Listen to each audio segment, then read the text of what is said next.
nek coblas tenjenengan. Lah, kok ya wong yo ngene iki yo permintaan lho, Mas. nggih. Permintaane malam hari ini adalah Mas Gareng Macitan. Barokah kula sing seneng kula melo bombong ati kula Mas. Nggih, Saged sowan tenggene murang mriki ngaten. kanthi kawontenan masyarakatipun guyub rukun nunggal rasa nunggal tresna. Amin. Ngerti ning budaya kebaing ilmu sedaya napa ingkang dados kajatipun dalu menika saged tinekan Mas. Amin ya rabbal alamin. Kula kena diarani bersih desa. Heeh. Dikane panjenengan ngresiki barang sing sukerta ngresiki iri lan genti srei paribasane karo tangga teparo karo kanca lan kanca. Nggih. Sabibaripun tasakuran bersih desa mugi-mugi masyarakat orang sedaya kathah rejeki Allahumma. Amin. Muga-muga panjang yuswa Allahumma. Amin. Kathah berkah barokah Allahumma. Amin. Janten doyan ki ora kaya nek nggone murang Mas. Nggih. Wah, ngendikane jenengan Heeh. kene mandhap teng mobil. Heeh. Jenengan kong diring kalih napa niku? Linmas. Mas asmane sinten wau? Nek boten kelentu Mbak Reni. Lah niku jenengan bejone niku Mas. Kok bejo lho, Mas? Bejone jenengan wong ganteng dikawal karo wong ayu. Terus dikawal teko nggon transit teng mriku tesih foto-foto. Nggih. Wolung rai kula wah jan remuk Mas kula. Kok iso remuk jenengan niku Wah. nalare kados pundi kok Mas Gareng? Lah wong kula mriko king omah kan pun dadak. Dandan. Ajeng mlebu teng lokasi niku mboten ngajak foto, mboten ngajak apa malah ngelokne ngeten. Ngelone pripun, Mas? Iki urung 17-an awakmu wis arep karnaval. Ya, bot-bote sampean golek rezeki ya, Mas. Nggih. Nganti dioreng-oreng putih sing dadi pasuryane. Amin amin amin ya robbal alamin kena diarani wahyu kang tinemu kados wonten ing masyarakat porang. Amin. Ora bedok-bedakne jabatan, ora bedok-bedakne gawean, sing baku ikhlas lillahi taala sangka krentek ati gawe kamulyaning keluargane dhewe-dhewe. Amin. Mas Gareng, Lho, nek pancen sampeyan kuwi Gareng sing cerdas. dalem Nek pancen sampeyan kuwi Gareng sing cerdas. Gareng sing pinter, Gareng sing mletik kang dadi pamikire dionceki, Mas. napa? Asma Kinarya Japa, nama adalah doa. Betul. Nek menurut pendapatnya Mas Gareng, desa Morang itu apa ada artinya, Mas Gareng? Desa Murang itu ada MAORANG. Allah, MO MORANG. Itu ada artinya atau tidak, Mas? Ada. Upamane M malam hari ini gelar kelir wayangan dalangnya Mas Akbar Sahlam. Sahalam. Sahalam. Lah, Bener ora, Bu? bener. Bener ki, Bu, nggih? Nggih. Mas Sahlam ganteng apa mboten? Gareng elek apa ganteng? Suara rakyat adalah suara Tuhan, Mas. Komponen kanthi ati sing legowo. Terima kasih. Terima kasih atas pereleannya ya. Iya. Oh, Orangnya banyak soalnya dia pen-pennya jenengan. Nggih apa mboten? nggih. Pokono mbok kawal apa mbok lokne? Awal. Mbok kawal gawe suwal apa gawe rop? Ya ana sing suwalan, ana sing rokan to, Mas. Apa wis sapa buke kuwi lho, wae nggur ngopan tok ora gawe suwal blas kok.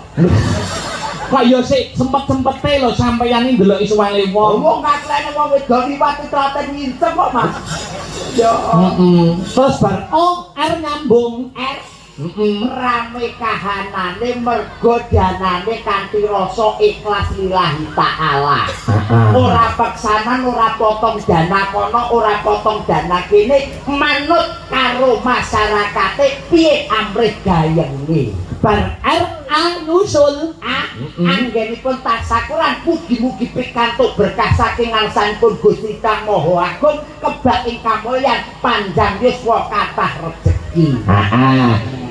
MORA terus Z N. Kula kok murah nganggo Z. ngene iki aku ngetes sampean ngantuk apa ora ngono lho. Lha wong katut yo katut lek ora nganggo jet, jeke hubungane karo A. Oh iya. Ending. Heeh.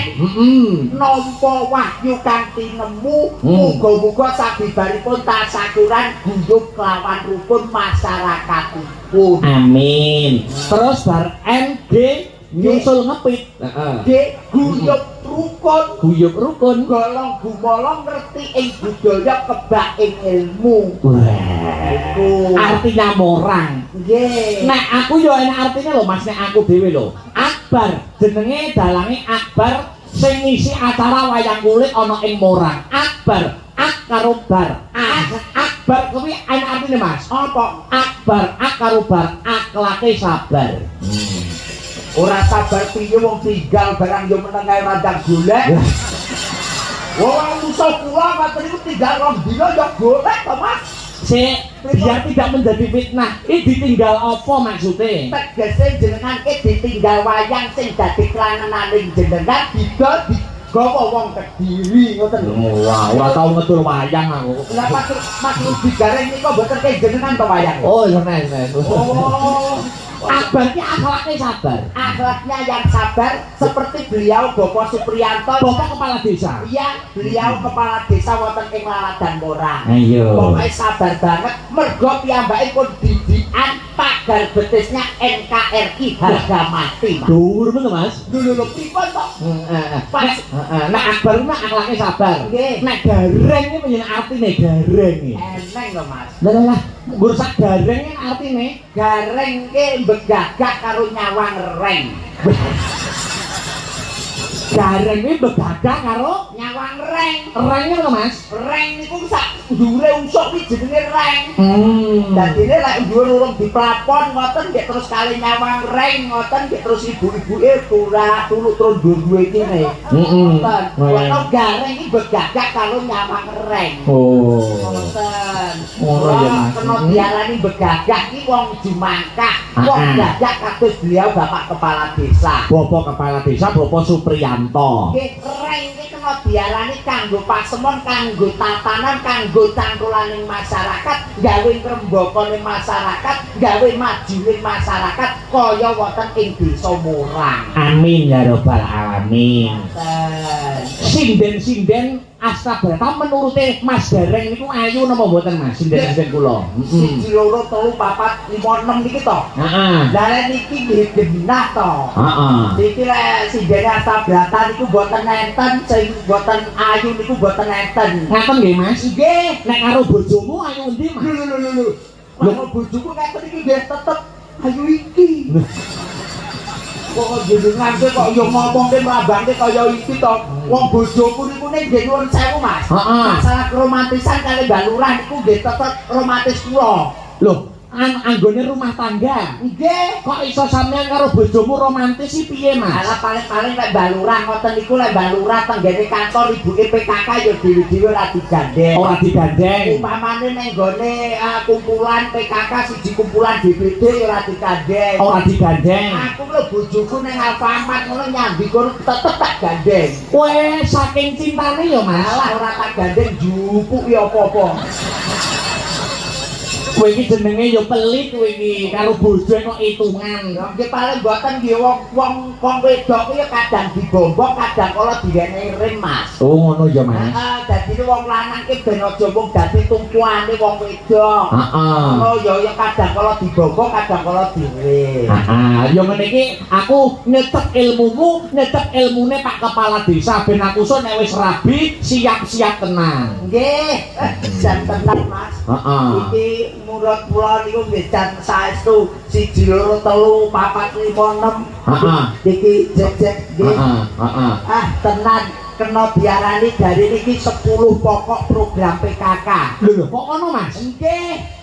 Lirik nggih lirik. Sing setunggal cilik niki nggih. Cilik. Nggih, nomor setunggal penghayatan dan pengamalan Pancasila. Lho, oh ngono Mas. Nggih. Oh. Iki sing siji, cilik penghayatan pengamalan dan Pancasila. Terus? Angka loro. Heeh. Ibu sing niki Mbak E. Kok iso ibuke lho?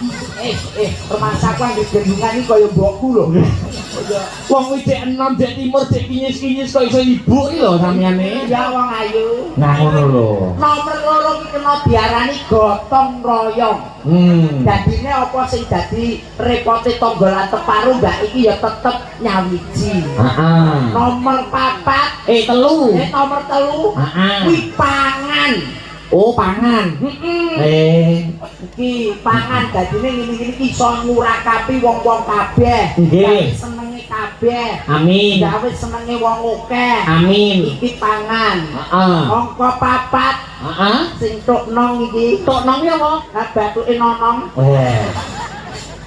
Kuwi sandang. Oh, sandang. Kena kanggo pangilon, kanggo sandang, kanggo nutupi ngawrat supaya manungsa iki den aja perbuatane sing ora bener. Heeh. Sandang ya, Mas. Nggih. Terus nomor 5. Lah iki sing akeh dhewe. Apa kuwi, Mas? Perumahan dan tata laksana rumah tangga. Wah, kok iso dawa men to, Mas? Lah iki tulisane yo ngono aku maca iki. Oh, lah dhewe sih. Ya tak kira apal badhe maca kono lho. Wong disiapi tak mriku tak panitia kok. Lho nggih boten proto, Mas. Nggih. Lah nek sing pojok dhewe kae, Mas. Ala pengembangan kehidupan berkooperasi. Mulak Mulakno anggere Senin Kliwon ya gur mekar. rumah sakit kok sampeyan. Nggih, barokah Mas. Tak golekne kanca ya. Nggih, monggo. Sing panganmu sapa sing merasa pangan dituding karo Mas Garing panganmu sapa? Pangan ke. Iya. Kamu jumeneng ya pangan. Kok pangan Mbak Deha kok malah kesetrum pangan lho. Sing seperti to. Yo. Makan. Hei.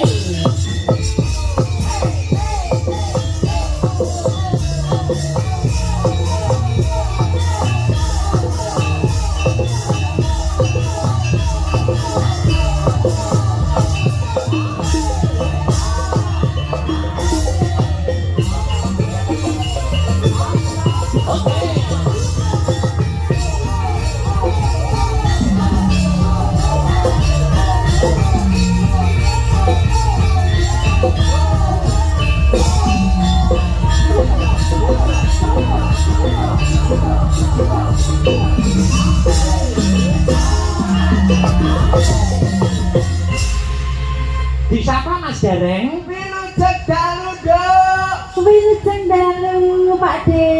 Alhamdulillah barokah. Nggih. Saged sowan tenggene Murang, Dok. Murang, Kari Madiun. Kecamatan Kari, Kabupaten Madiun. Ada pepatah mengatakan tak kenal maka tak sayang, kenalan dhisik Mas Gareng. Aje paring asma sinten mijil saking pundi statuspun napa? Nek kok komplit men to Mas? Wong wasane kene usume sensus ekonomi kok.